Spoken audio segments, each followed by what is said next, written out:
जी ठीक है। अब ये हम ट्रेडिशनल यूनिट और एसआई यूनिट के कन्वर्जन फैक्टर हमने पढ़ ली है।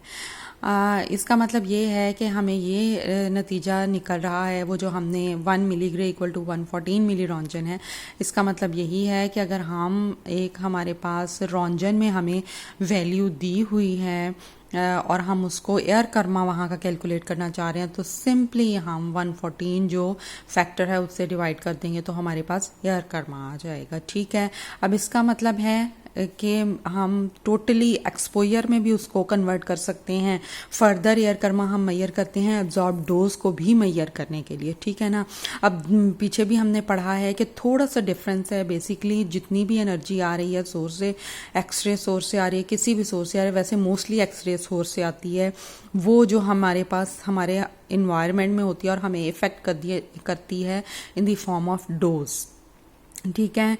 तो जो एनर्जी एब्जॉर्प्शन है उसमें जो कि हमारी एब्जॉर्ब डोज कहलाई, और energy absorption in the air, ये दोनों जो से हैं ये डिफरेंट होंगे।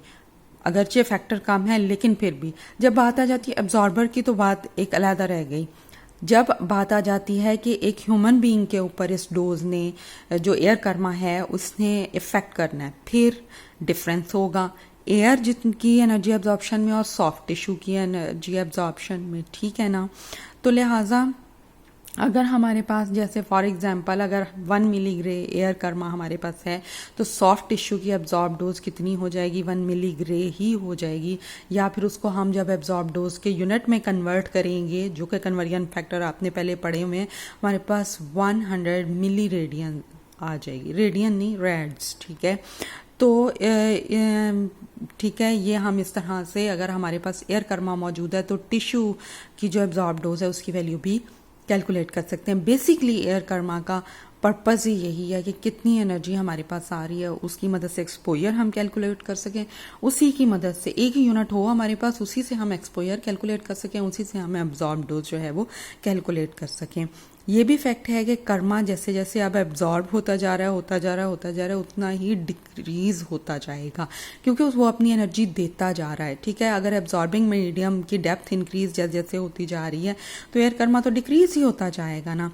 इसी तरह से डिक्रीज होता होता होता होता एक मिनिमम वैल्यू तक पहुंच जाता है।